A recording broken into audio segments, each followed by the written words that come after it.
নমস্কার। দশগ্রাম সতীশচন্দ্র সর্বার্থ সাধক শিক্ষা সদনের পক্ষ থেকে সকল ছাত্রছাত্রী, অভিভাবক অভিভাবিকা, শিক্ষক শিক্ষিকা, শিক্ষাকর্মী, এলাকাবাসী, প্রাক্তন ছাত্রছাত্রী, শুভানুধ্যায়ী সকলের উদ্দেশ্যে জানাচ্ছি, আমরা সকলে জানি আগামীকাল অর্থাৎ 21শে জুন রবিবার 2026 আন্তর্জাতিক যোগ দিবস। এই দিনটা আমাদের কাছে একটি বিশেষ দিন, কারণ আজকে সারা পৃথিবীর মানুষ স্বীকার করেছে যে ভারতবর্ষে উদ্ভাবিত এই যোগ আমাদের সুস্থ সবল সুন্দর জীবনের জন্য অত্যন্ত অপরিহার্য। তাই আগামীকাল সারা পৃথিবীর বিভিন্ন প্রান্তের মানুষ, জাতি ধর্ম বর্ণ নির্বিশেষে তারা সকলে যোগ অভ্যাস করবেন। সেই সঙ্গে আমাদের বিদ্যালয়েও আমরা আগামীকাল সকালে একটি যোগ শিবিরের আয়োজন করেছি। কাল সকাল 6টায় আমরা শুরু করব, 7টা থেকে 7:30টার মধ্যে আমরা শিবিরটি শেষ করব।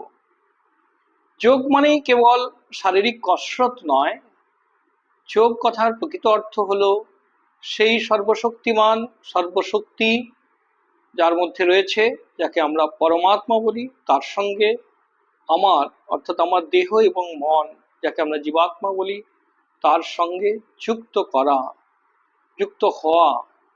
অর্থাৎ আমাদের যে শারীরিক মানসিক ক্ষুদ্রতা সীমাবদ্ধতাকে অতিক্রম করে সেই অসীম শক্তির স্পর্শ লাভ করা। তাতে কিছু শারীরিক কৌশল আছে, কিছু মনের নিয়মন আছে, কিছু ভাবনা আছে। আগামীকাল আমরা সকালে, এই সুন্দর সকালে কিছুটা সময় এই অভ্যাস, এই চিন্তা, এই চর্চার মধ্যে কাটাতে চাই। আমরা সকলকে এই যোগ শিবিরে অংশগ্রহণের জন্য শিক্ষা সদনের পক্ষ থেকে সাদর আহ্বান জানাচ্ছি। নমস্কার।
পদ্ধতিতে এবং নিয়মিত, একদিন করলাম এরকম নয়, নিয়মিত যদি আমরা করতে পারি তাহলে কিন্তু প্রত্যেকে যে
এব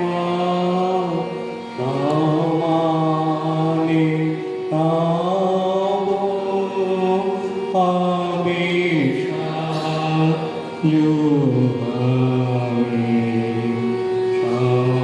সমানিব আকুতি সমালাভি লয়ানিব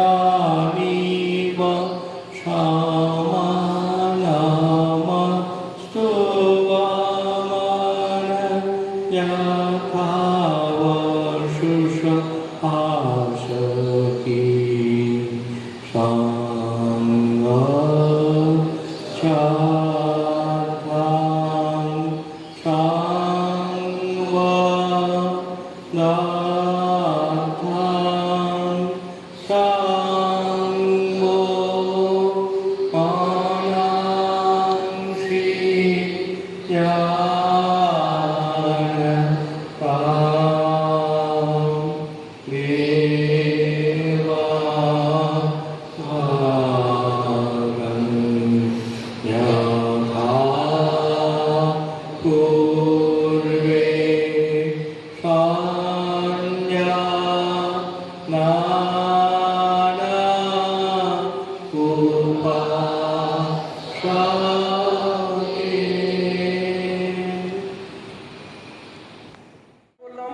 শারীরিক কসরত কিছুটা দাঁড়িয়ে ফ্রি হ্যান্ড এক্সারসাইজের মাধ্যমে করেছি, কিছুটা বসে হবে। তারপর হচ্ছে প্রাণায়াম, অর্থাৎ আমাদের শ্বাসটাকে নিয়ন্ত্রণ করা। আমরা বেঁচে আছি ততক্ষণ যতক্ষণ আমাদের শ্বাস আছে, শ্বাস চলে গেলেই শেষ। সেই জন্য শ্বাসটা, এই শ্বাসের উপর কন্ট্রোল, এইটা যার যত বেশি থাকবে সে তত সুস্থ সবল দীর্ঘায়ু হবে। আমরা দেখেছি যেসব প্রাণীরা দীর্ঘ বছর বেঁচে থাকে, যেমন কচ্ছপ 300 বছর বেঁচে থাকে, ও খুব মিনিটে খুব কমবার শ্বাস নেয়। আর যারা খুব দ্রুত শ্বাস পড়ে যাদের, তারা কিন্তু স্বল্পায়ু হয়, তারা তাড়াতাড়ি মারা যায়। তো আমরাও যখন দেখি যে আমাদের খুব ভয় হয়েছে, ক্রোধ হয়েছে, কিছু হয়েছে, মানে আবেগ তৈরি হয়েছে মনের মধ্যে, তখন আমাদের শ্বাস খুব দ্রুত পড়তে থাকে, খুব ইরেগুলার পড়তে থাকে। সেই জন্য শ্বাসের উপরে নির্ভর করে মানুষের মনের অবস্থা, শরীরের অবস্থা। তবে শ্বাস বা প্রাণ, সেই জন্য শ্বাসকে প্রাণ বলা হচ্ছে। তো সেই প্রাণ বায়ু, তাকে কী করে নিয়ন্ত্রণ করব সেটা আমাদের সহযোগিতা সুন্দর করে দেখাবে। তারপরে হচ্ছে ধ্যান। 3 নম্বর পর্যায়ে যেটা মনের যে দিক, সেটা হচ্ছে ধ্যান। পতঞ্জলি বলে এক ঋষি ছিলেন, তিনি ভারতবর্ষের মুনি ঋষিরা যে দীর্ঘকাল এই চর্চা করেছেন সেগুলোকে একটা জায়গায় সংকলিত করেছিলেন। তার এক বইটা কালে হাতে বসবে না, হাত এরকম জ্ঞান মুদ্রা সামনে।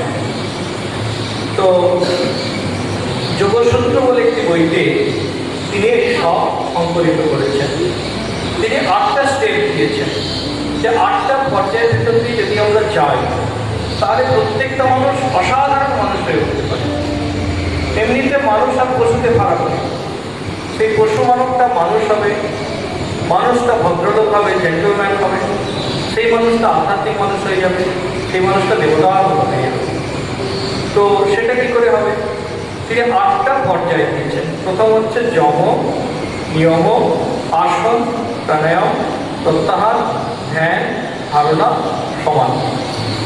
যম মানে হচ্ছে কতগুলো সংযম, জীবনে এইগুলো মানা দরকার। একটা হচ্ছে অহিংসা, অন্য কাউকে আঘাত না করা, কথা দিয়ে কাজ দিয়ে আঘাত না করা, অহিংসা। দ্বিতীয় হচ্ছে সত্য, সত্যি কথা বলা, সত্যকে ধরে থাকা। তৃতীয় হচ্ছে অচৌর্য, অন্যের জিনিস না নেওয়া।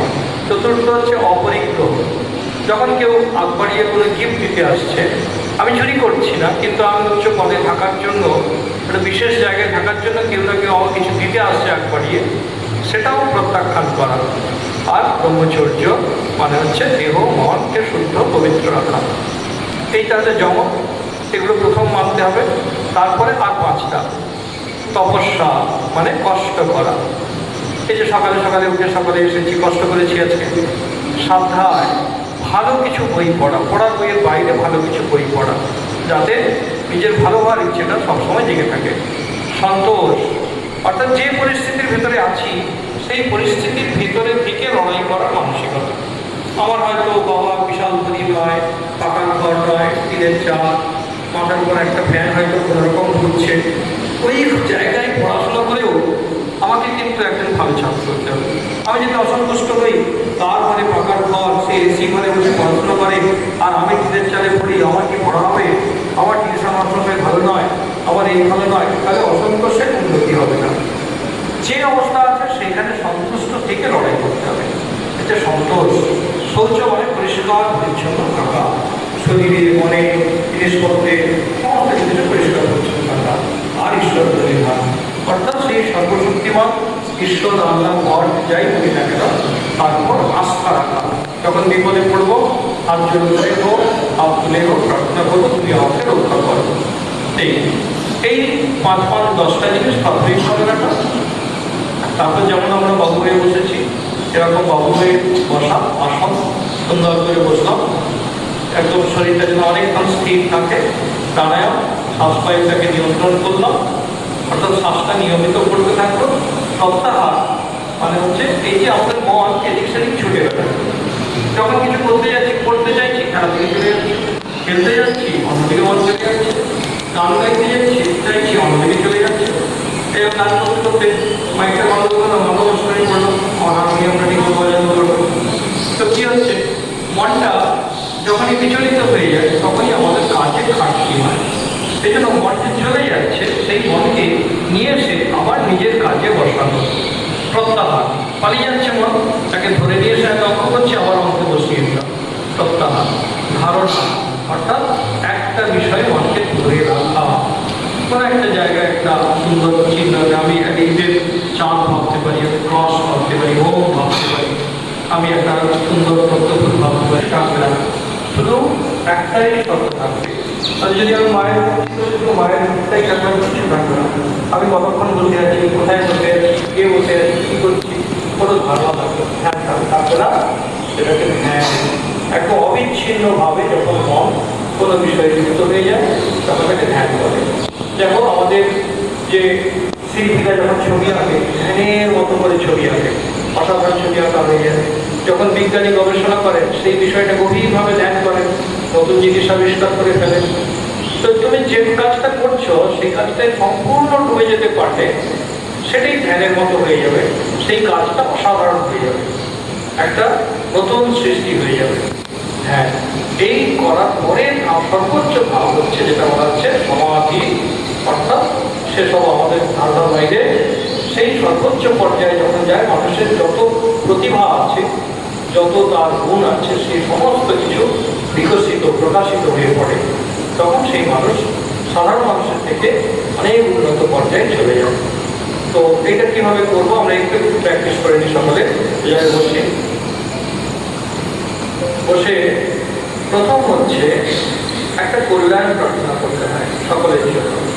অর্থাৎ সারা পৃথিবীতে যে যেখানে আছে, দুঃখে আছে, কষ্টে আছে, অভাবে আছে, রোগে যন্ত্রণায় আছে, যে যেখানে আছে, যেভাবে আছে, সকলে ভালো থাকুক, সুস্থ থাকুক, এইরকম একটা প্রার্থনা সারা পৃথিবী জুড়ে ছড়িয়ে দিতে হয়, সারা বিশ্ব জুড়ে ছড়িয়ে দিতে হয়।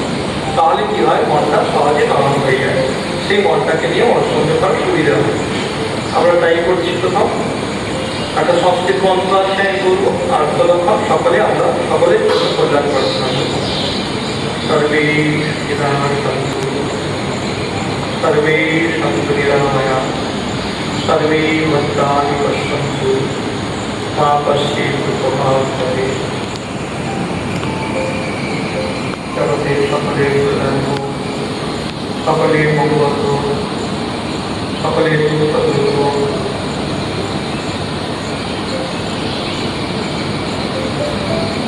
এবার চেষ্টা করতে হবে মনটাকে মন দিয়ে দেখা, আমার মনটা কোথায় যেতে চাইছি। আজকে সবটা হবে না, পরে নিজেরা যখন বসুন তখন করবো।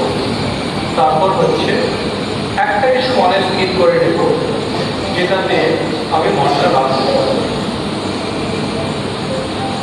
হতে পারে কোনো পবিত্র চিহ্ন, আবার কোনো আমি যাকে শ্রদ্ধা করি তেমন কেউ,